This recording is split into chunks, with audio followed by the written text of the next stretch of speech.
있습니다. 우리가 4월 첫째 주에 부활절이 지나고 나서 지금 이제 5월 한 10일 됐으니까 뭐 그냥 육체적인 날짜로 그냥 대충 하면 부활 후 우리 한 40일 가까이 되는 거예요. 35일 정도 지났습니다. 예수님이 부활 후에 한 40일 동안 제자들을 만났다고 합니다. 그때 제자들은 예수님 진짜 부활했으니까 정치적으로, 경제적으로, 군사적으로 세상이 바뀔 거라 생각이 들었어요. 지금입니까? 라는 생각으로 예수님한테 가갔는데 예수님은 사실은 40일만 같이 계시고 떠나십니다. 부활의 완성은 그 당시에 정치, 경제적, 군사적인 그런 정권이 아니라 사실은 하나님의 복음이 완성되는 것으로 성경은 이야기하고 있습니다. 그래서 오늘은 그 다음 주제로 부활 목격 후에 제자들이 어떻게 했는지에 대해서 말씀을 좀 준비해 봅니다. 넘겨주십시오. 부활 후 제자들 부활 목격 후 하늘을 바라봅니다. 라는 주제로 말씀을 준비했습니다. 여기 이제 벤자민 윈스턴이라는 화가가 승천이라는 그림을 참 아름답게 그렸는데요. 제가 이제 분당의 양훈모 형제는 이 예수님의 성화로 갖고 이렇게 스토리텔링을 해요. 되게 좋아요. 나중에 저희가 강소에 초대했어요. 한번 주중 예배나 주일 예배쯤에 이 성화 예수님이 그림 관련된 복음에 관련된 그림을 보고 어떤 그 뒤에 비하인드 얘기가 있고 이 작가가 이 화가가 어떤 감동을 받아서 이 그림을 그리는 내용을 들으면 더 하나님의 역사함을 여전히 성경은 없지만 그림으로 성경을 표현하는 것으로 다시 볼 수 있습니다. 그래서 조만간 제가 초대하기로 했어요. 기꺼이 온다고 했으니까 한 번 아니고 여러 번 했어요. 사실은 그래서 되게 자료도 많고 되게 좋습니다. 그래서 문화적으로 또 미학적으로도 대단히 좋은 내용이라서 같이 또 영적이기도 하죠. 말씀에 근거한 그런 그림이기 때문에 저도 아내도 이렇게 이 그림 찾아보는 걸 되게 좋아합니다. 어떻게 이 말씀을 이렇게 소화했을까라고 볼 때는 참 의미가 있는 것 같아요. 자, 말씀 보겠습니다. 사도행전 1장 8절부터 11절입니다. 같이 한번 읽어볼게요. 그러나 시작. 그러나 성령이 너에게 내리시면 너희는 능력을 받고 예루살렘과 온 유대와 사마리아에서 그리고 마침내 땅끝에까지 이르러 내 증인이 될 것이다. 이 말씀을 하신 다음에 그가 그들이 보는 앞에서 들려 올라가시니 구름이 쌓여서 보이지 않게 되었다. 예수께서 떠나가실 때에 그들이 하늘을 쳐다보고 있는데 갑자기 흰옷 입은 두 사람이 그들 곁에 서서 갈릴리 사람들아 어찌하여 하늘을 쳐다보면서 서 있느냐. 너희는 떠나서 하늘로 올라가신 이 예수는 하늘로 올라가시는 것을 너희가 본 그대로 오실 것이다 하고 말하였다. 아멘. 예수님의 십자가와 아주 처참한 죽음과 고난과 또 예수님의 부활을 모두 목격한 사도들은 그들이 따랐던 예수님과의 신앙이 다른 차원으로 전환하게 됩니다. 죽음을 두려워했던 근심과 걱정과 불안이 있던 사람들의 모습에서 진짜 예수님이 주님이시구나, 진짜 예수님이 하나님의 아들이구나, 죽음을 초월하는 부활 신앙을 갖게 됩니다. 하지만 여전히 예수님의 제자들은 자신이 살고 있는 시대에 정치적, 경제적, 군사적인 삶으로 맞닿아 있기 때문에 거기에 변화를 기대한 것으로 보입니다. 하지만 예수님은 사도들이 보는 가운데 여기 나온 구절처럼 하늘로 들려 올라가시고 구름에 쌓여서 보이지 않게 되었습니다. 제자들의 기대와 사도들의 기대와 예수님의 실제 행동이 좀 달랐던 것이죠. 여기 큰 차이가 좀 있긴 합니다. 오늘 제 설교 첫 번째 포인트입니다. 하늘을 바라보며 예수님을 기억합니다입니다. 여기 이제 렘브란트는 유명한 화가가 승천이라는 주제로 제자들이 보는 앞에서 예수님은 하늘로 들려 올라갔다라고 사도행전에서 누가가 기록합니다. 여러분 한번 상상해 보면 좋겠어요. 예수님의 제자들이에요. 예수님이 십자가에 돌아가셨다가 죽으신 걸 봤고 매장당한 걸 봤고 또 부활한 것을 직접 목격하고 심지어 예수님과 식사도 하고 몇 가지 말씀도 들었습니다. 그리고 그들의 기대는, 제자들의 기대는 예수님이 함께하면서 지금 당장 어떤 변화를 가져갈지에 대한 기대감이 가득 찼을 것 같습니다. 그런데 예수님이 성령님이 너에게 내리시면 능력을 받고 예루살렘과 유대와 사마리아 땅끝에까지 내 증인이 될 것이다 라고 말하고 떠나셨어요. 그들이 보는 앞에서 하늘로 들려 올라갔다고 합니다. 그럼 우리가 제자예요. 예수님의 사도예요. 예수님의 삶을 직접 목격한 사람이었어요. 우리는 무엇을 느꼈을까요?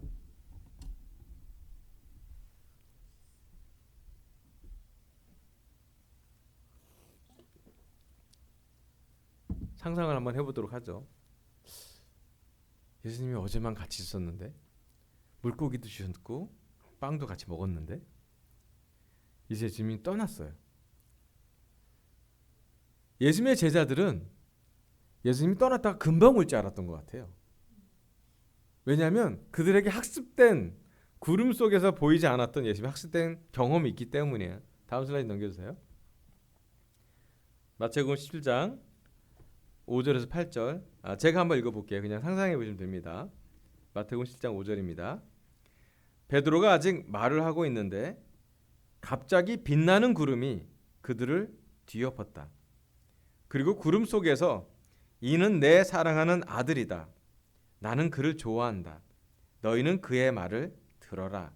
하는 소리가 들려왔다. 제자들은 이 말을 듣고서 얼굴을 땅에 대고 엎드렸으며 몹시 두려워했다. 예수께서 가까이 오셔서 그들에게 손을 대시고 말씀하셨다. 일어나거라. 두려워하지 말아라. 그들이 눈을 들어서 보니 예수 밖에는 아무도 없었다. 아멘. 여기 마태복음 17장 말씀에서는 변화산에서 예수님의 제자들 3명, 베드로, 야고보, 요한이겠죠. 이미 구름 속에서 예수님을 만나본 적이 있습니다. 그 구름에 쌓였던 예수님의 그 영광스러운 모습, 성경 말씀은 복음서 다 기록하는데 희귀할 수 없을 만큼 광채가 났다고 합니다. 거의 태양을 보는 듯한 느낌으로 그들은 예수님의 광채와 함께 구름에 휩싸인 모습을 보게 됩니다. 실제 예수님의 본질, 참 사람으로 우리와 같이 배고프고 갈증을 느끼는 그런 예수님도 봤지만, 진짜 변화선에서 예수님, 모세와 엘리야와 대화하는 예수님은 하나님의 아들로서의 위엄 있고 영광스러운 모습으로 변화하게 됩니다.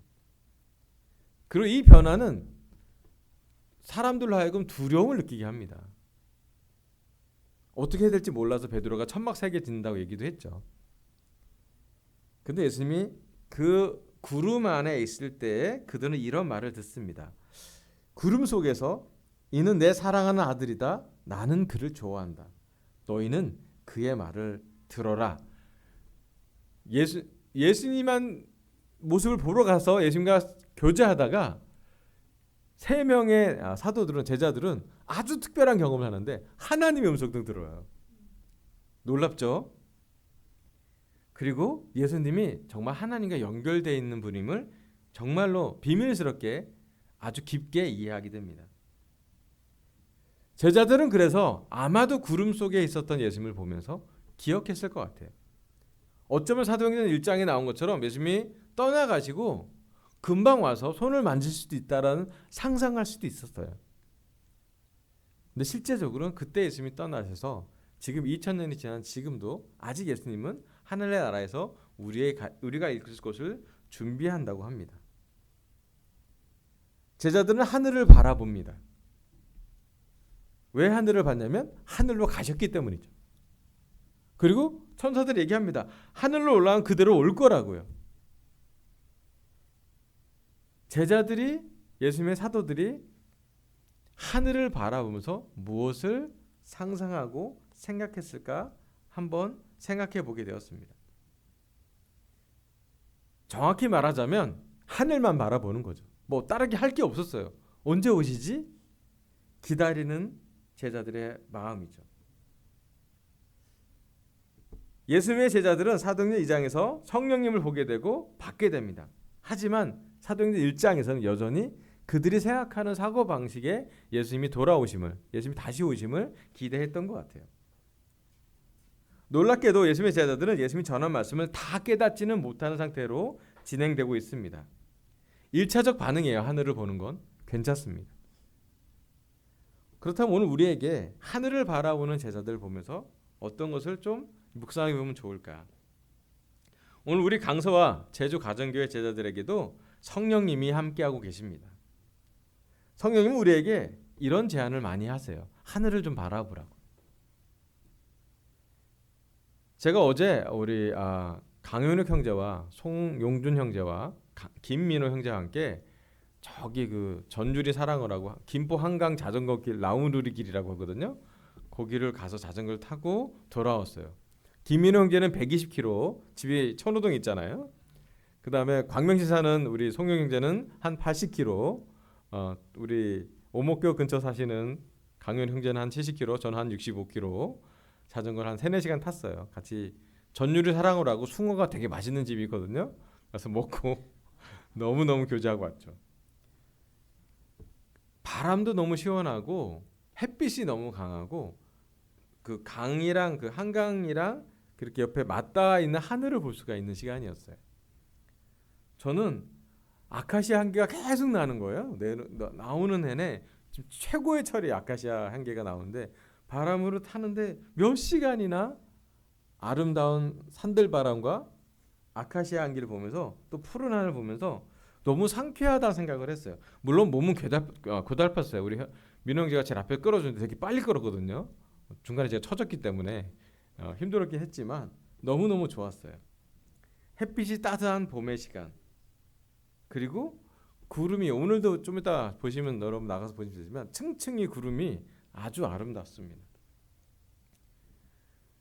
여러분 오늘 시간 우리 제주 가정교회와 강서교회 제자한테 묻고 싶습니다. 여러분 하루에 하늘을 얼마나 보고 있으세요? 자주 보시나요?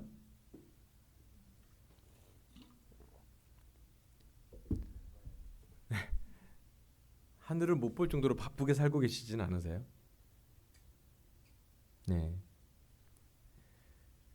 하나님이 오늘 저를 통해서 전하고 싶은 포인트는 예수님의 제자들의 사도들의 삶을 보면서 그들이 하늘만 봐야 하는 그 정서도 이해하면서 또 하나는 하늘을 바라볼 때 그들이 무엇을 생각했을까라는 것을 묵상해 보라는 것입니다.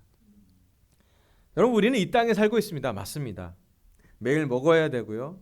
자야 되고요. 마셔야 되고요. 정서적으로도 쉬어야 되고요. 충전도 해야 되고요. 돈도 벌어야 되고 아이도 키워야 되고 부모님도 돌봐드려야 합니다. 우리 삶의 나이에 따라서 또 우리 사회의 어떤 역할에 따라서 가정의 상황에 따라서 우리는 해야 될 것이 참 많죠. 이 땅에 땅을 밟고 있는 사람들이라 땅의 일이 하루에도 너무너무 많이 있을 것 같습니다. 그 일도 버겁다라고 느낄 때도 많죠.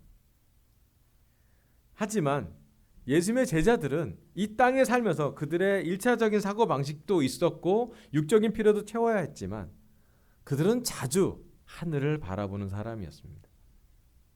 그리고 그 하늘을 바라보면서 그들에게 연상되는 시간은 예수님과 보냈던 시간이었던 것 같아요.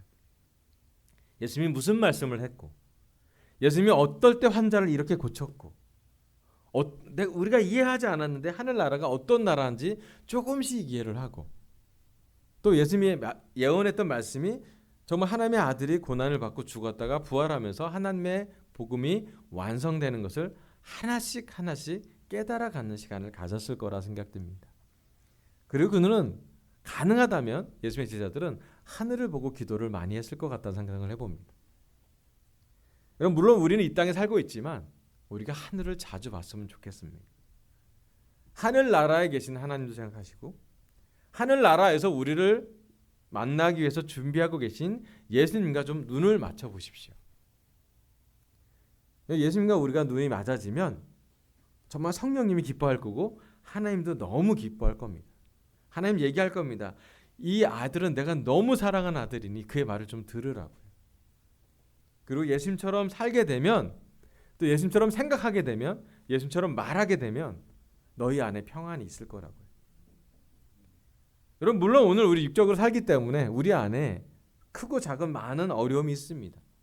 걱정도 있고요. 두려움도 있고요. 불안도 있고 근심도 있고요.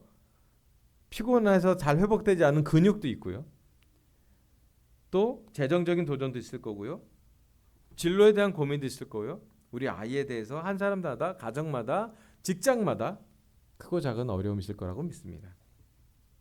하지만 과거에도 그랬고 현재에도 그랬고 미래에도 그렇겠지만 예수님이 다시 오실 것입니다. 예수님과 눈을 맞추고 살고 있는 사람의 하루와 하루의 일을 하기에 급급한 하루에 있는 사람 제자들은 다른 관점으로 살게 됩니다. 하나님이 얘기하시는 것은 자주 하늘을 바라보고 하늘을 바라보면서 하늘만 바라봐야 하는 우리의 마음을 하나님이 이해하실 거예요. 네. 아까 우리 혜영 자매가 다윗이 썼던 시편에 대해서 잘 얘기했습니다. 다윗이 양치기 하면서 뭘 가장 많이 봤을까요? 양 아니면 하늘 보지 않았을까요? 양, 들, 뭐 잔디, 뭐 풀 보고 주로 밤에는 뭐 했을까? 별을 많이 보지 않았을까요?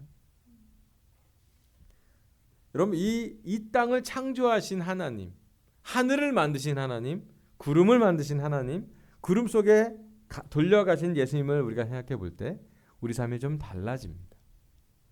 우리 문제가 더 이상 우리 문제가 아니라 하나님이 개입하신 문제가 될 수 있고 내 상황의 어려움이 나의 외로움이 예수님과 동행하는 예수님이 바라보고 있는 어떻게 보면 예수님이 역사하고 있는 그 시간의 과정이라는 것도 깨닫게 됩니다.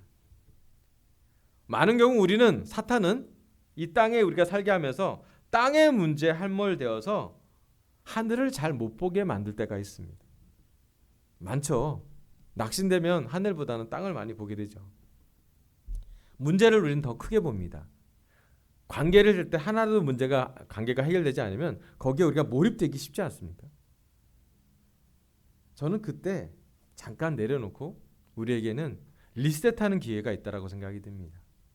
언제 우리가 재충전됩니까? 언제 우리가 능력을 받고 우리가 새롭게 될 수 있으며 언제 우리가 새로운 영이 될 수 있습니까? 그것은 우리의 능력, 우리 이 땅에서 가능한 것이 아니라 하나님의 영, 예수님이 주신 성령님으로 우리는 새롭게 될 수 있습니다. 우리 중에 지친 사람 있습니까? 재충전이 필요한 사람 있습니까? 하늘을 바라보십시오. 놀라운 성령님의 능력으로 와이파이 능력으로 우리에게 실시간으로 무언가를 도와주실 겁니다. 그분이 우리의 문제를 상담해 주실 거고요. 그분이 우리의 외로움을 위로해 주실 거고요. 그분이 우리의 고난에 어떻게 될지 모를 때 지혜를 주실 거예요. 잠깐이라도 회사에서 잠깐이라도 가정에서 잠깐이라도 하늘을 바라보는 시간을 찾아가길 바랍니다. 하늘을 바라볼 때 그들은 그래서 천사들의 얘기를 들어요. 왜 하늘만 바라보냐고. 예수님이 다시 오실 거라고. 그리고 나서 그들은 일상의 생활을 하게 됩니다. 여러분 할 수 있다면 이 5월 이 두 번째는 이번 주는 하늘을 그래도 좋을 주잖아요. 장마가 오는 주가 아니기 때문에 이번 주는 비가 오지 않으래도 또 심지어 비가 오더라도 하늘을 많이 보고 자연을 많이 보고 하나님을 많이 만끽하는 그런 시간을 갖기를 부탁드리고 있습니다. 아멘. 다음 슬라이드 넘겨주세요. 사도행전 1장 11절부터 13절 제가 한번 읽어볼게요. 사도행전 1장 11절입니다. 갈릴리 사람들아 어찌하여 하늘을 쳐다보면서 서 있느냐 너희를 떠나서 하늘로 가신 이 예수는 하늘로 올라가시는 것을 너희가 본 그대로 오실 것이다 하고 말하였다. 그리고 나서 그들은 올리브 산이라고 하는 산에서 예루살렘으로 돌아왔다. 그 산은 예루살렘에서 가까워서 안식일에도 걸을 수 있는 거리에 있다. 그들은 성 안으로 들어와서 자기들이 묵고 있는 다락방으로 올라갔다. 이 사람들은 베드로와 요한과 야고보와 안드레와 빌립과 도마와 바돌로메와 마테와 알페오의 아들 야고보와 열심당원 시몬과 야고보의 아들 유다였다. 이들은 모두 여자들과 예수의 어머니 마리아와 예수의 동생들과 함께 한 마음으로 기도에 힘썼다. 아멘. 하늘만 쳐다봤던 예수님의 제자들에게 천사들은 말합니다. 어찌하여 하늘만 보고 있냐고. 약간 좀 이렇게 책망하듯이 정차려라고 얘기하시는 거죠. 예수님이 본 그대로 다시 올 거라고 얘기했더니 그제서야 그들은 천사들의 말을 듣고 그들의 일상으로 복귀합니다. 예수님을 보고 구름에 가신 모습을 보고 난 다음에 천사의 말을 듣고 나서 그들은 그들의 삶의 터전으로 돌아옵니다. 예루살렘으로 돌아왔고 묵고 있는 다락방으로 그들은 가게 됩니다. 제 설교 두 번째 포인트입니다. 넘겨주세요. 하늘을 쳐다본 후 제자들은 다락방으로 돌아와 한 마음으로 기도에 힘썼습니다. 아멘. 네, 여기도 성령 강림이라는 사도행전 2장 말씀을 기도 중에 있었던 일들을 기록한 그림인 것 같습니다. 하늘만 쳐다보던 제자들이 그들의 일상으로 돌아오게 됩니다. 자, 위에 구절 좀 보여주세요. 그들은 예루살렘으로 돌아왔고 성 안으로 들어와서 자기들이 묵고 있는 다락방으로 올라가게 됩니다. 그 11 사도들, 11 제자들을 이름하고 예수님의 가족들과 여자들이 등장하게 됩니다.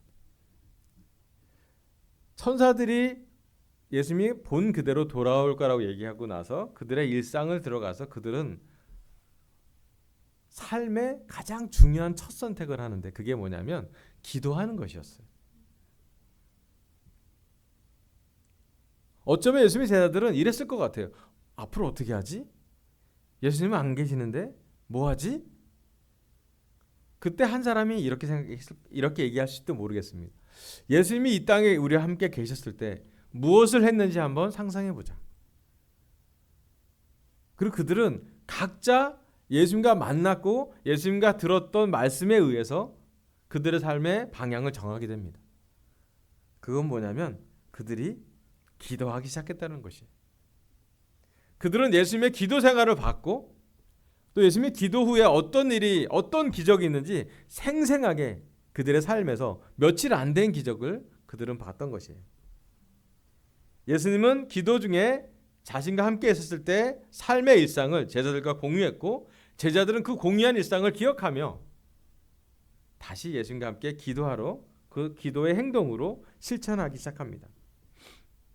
이 기도하다가 120명의 제자들은 하나가 되었고 배신하고 죽은 가룟 유다 대신에 제비뽑기로 새로운 사도들을 세우기도 하고요. 그리고 그 이후 사도행전 2장에서는 기도하다가 성령님을 모두 다 사도들뿐 아니라 모두 다 가득 받게 됩니다. 기도한 제자는 성령을 받았던 것이죠. 그냥 받은 게 아니라 가득 채웠다 그럽니다. 그래서 오늘 하나님이 저에게 전달할 두 번째 포인트는요. 우리 강서와 제주 가정교회 제자들은 한 마음으로 기도에 힘쓰고 있느냐는 것입니다. 요즘 오늘 우리는 어떤 기도 생활을 하고 있습니까? 기도 드리고 있죠? 기도하고 계시죠? 아멘. 그런데 오늘 제가 묵상할 질문 하나 드릴게요. 우리 강서교회자들과 제주 가정교회들이 기도하고 있을 거라고 저는 믿습니다. 근데 이 생각 한번 해보시면 좋겠어요. 우리가 드리는 기도와 우리가 하고 있는 기도와 1세기 초대교회의 이 제자들, 사도들이 했던 기도들이 비슷할까요? 좀 다를까요?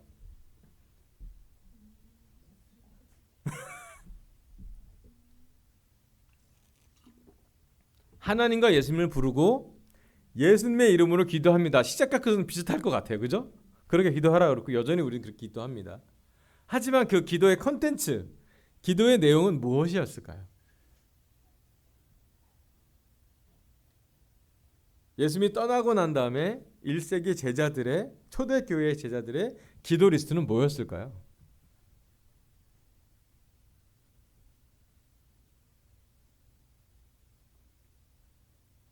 기도를 했다라고 성경은 써 있고요. 그리고 그들은 위기의 시간에 한 마음으로 기도에 힘썼다라고 써 있어요. 그리고 사도행전에 베드로가 감옥에 끌려간 다음에 그들이 온 마음으로 기도했다고 또 써 있어요. 그리고 기도했더니 건물이 흔들렸다라고도 써 있습니다. 근데 진짜 우리가 궁금한 것 중에 하나는 뭘 기도했을지 궁금하지 않으세요?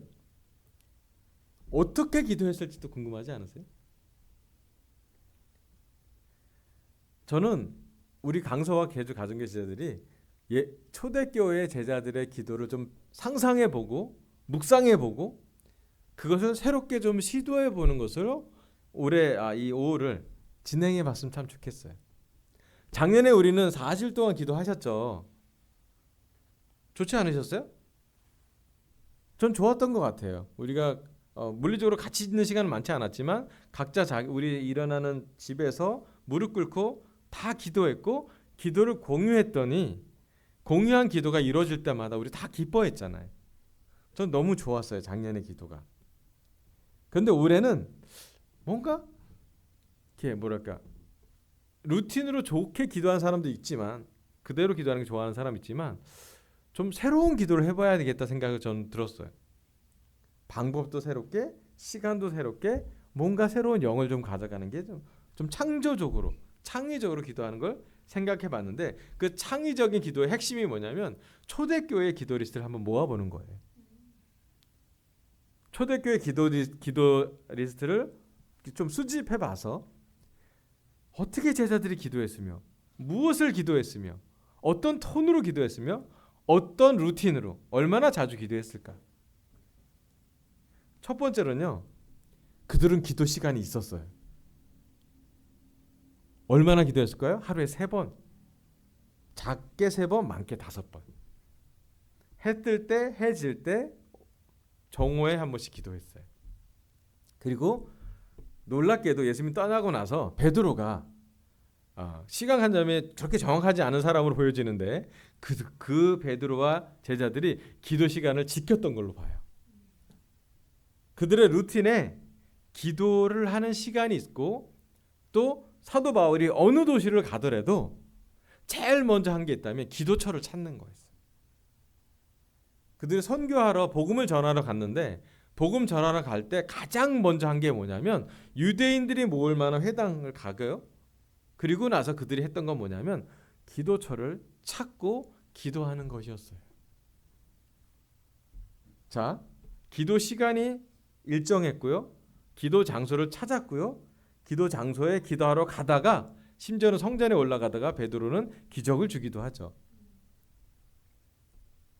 자, 그들이 기도하면서 무엇을 기도했을까 상상해 봅니다. 저희가 전임수련회 가서 박찬동 목사님이 이런 얘기를 했어요.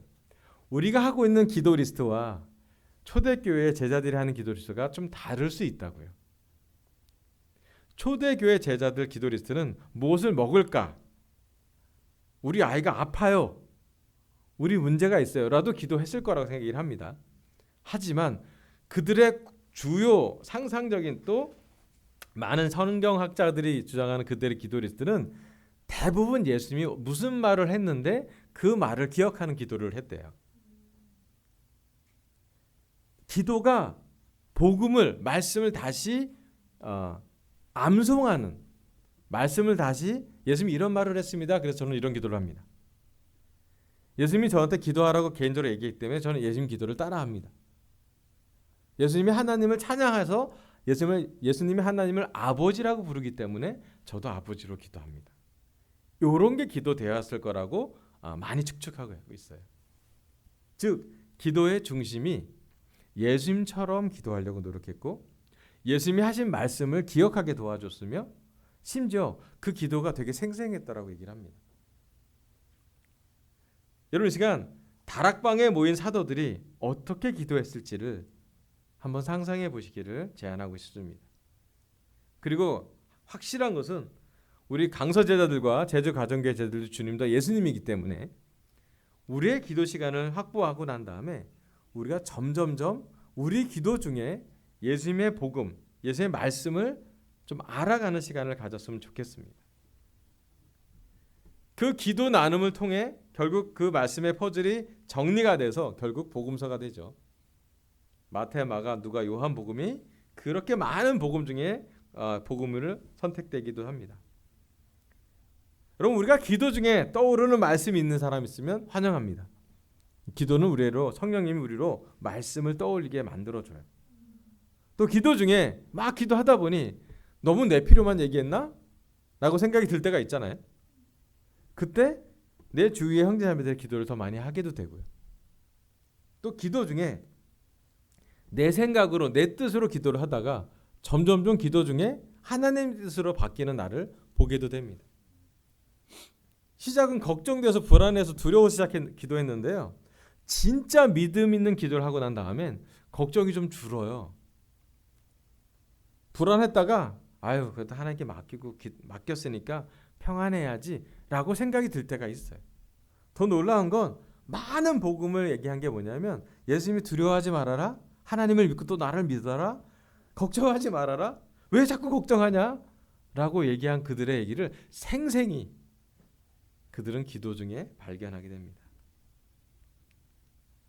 정말 예수님처럼 기도하는 것을 배워가는 것이 우리 제자들의 죽을 때까지 해야 될 제자 훈련인 것 같아요. 기도를 계속 배우는 것이요. 그리고 기도를 시도해보고 기도하는 루틴을 살펴보고 예수님이 했던 기도를 좀 따라하는 거예요. 예수님은 골방에서도 기도하라고 그랬습니다. 그리고 함께 기도하라고 그랬습니다. 또 예수님처럼 기도하다 보면 새로웠어요. 예수님의 제자들은 지루할 틈이 많이 없었던 것 같아요. 왜냐하면 매일매일 새로운 이벤트가 예수님과 함께 벌어집니다. 어떨 때는 막 율법학자랑 강하게 얘기하는 예수님도 보게 되고 어떤 날은 환자를 치료하는, 근데 환자 종류의 병도 다양해요. 뭐 이렇게 비슷한 병이 많지 않아요. 많이 있었는데 기록된 게 적어서 그런지 모르겠지만 정말로 매일매일 누군가는 너무 기적처럼 회복이 되고 누군가는 깨닫지 못하던 말씀이 깨닫게 되고 누군가는 하나님 나라와 하나님이 이런 분이구나 알게 됩니다. 우리가 일정한 기도를 하는 것도 괜찮아요. 기도 루틴을 지키면 괜찮아요.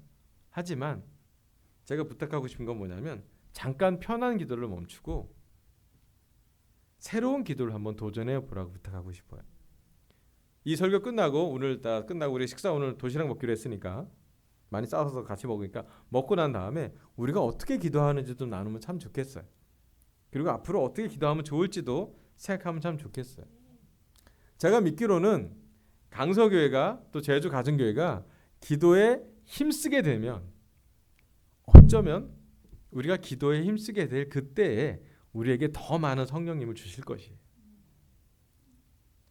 죄송합니다. 우리의 모든 문제가 해결될 거라고 제가 얘기하기는 어렵고 문제가 있을 것 같아요. 하지만 그 문제를 대항하는 우리의 성령님의 능력은 함께 할 거라고 믿어요. 그리고 하나님이 주시는 그 능력을 통해서 우리가 변화되고 능력 가운데 하나님이 역사하시는 것을 다시 한번 보게 될 거라고 생각이 듭니다. 우리가 안 될 것 같은 게 될 수도 있고요. 보이지 않았던 게 보일 수도 있고요.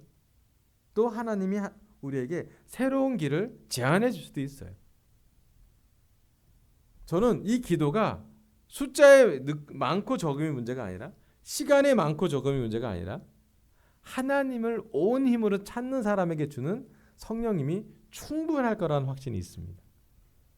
그리고 강서교회는 그 기도에 힘쓰는 교회가 됐으면 참 좋겠다 생각이 들어요. 40일간의 기도를 해도 되고요. 아니면 우리 스스로 어떤 시간을 정해서 같이 기도해도 되고요. 방법을 다양하게 돼요. 줌으로 해도 되고 또 모여서 해도 되고요. 뭐든지 좋아요. 저는 새롭게 기도하는 걸 계속 해봤으면 좋겠어요. 제주 가정교회랑도 같이 기도하는 게 뭐 어떤 것이 하는지도 고민해봤으면 좋겠습니다. 한 가지 분명한 것은 그들이 하늘을 쳐다보다가 첫 번째 일상으로 했던 것은 기도해보려고 노력하는 것이었어요. 적어도 우리가 기도하고 있다면 죄와 싸울 수 있을 거고요. 적어도 우리가 기도하고 있다면 우리의 무거운 마음은 잠깐 내려올 수 있고요. 적어도 우리가 기도하고 있는 그 순간만큼은 우울한 자신이 아니라 하나님을 의지하는 우리가 될 거라고 생각이 듭니다. 자, 설교 마무리할게요. 넘겨주세요. 부활 후 제자들, 부활 목격 후 하늘을 바라봅니다. 첫 번째, 부활 목격 후 예수님의 제자들은 하늘을 바라봅니다. 우리 강서와 제주 가정교회 제자들도 자주 하늘을 바라보고 다시 오실 예수님을 기다리길 바랍니다. 두 번째, 하늘을 쳐다본 후 제자들은 다락방으로 돌아와 한 마음으로 기도에 힘썼습니다. 한 마음으로 기도에 힘쓰는 것이 무엇인지 묵상하고 우리가 새로운 기도를 시도해보고 실천해보길 바라면서 설교를 마치겠습니다. 감사합니다.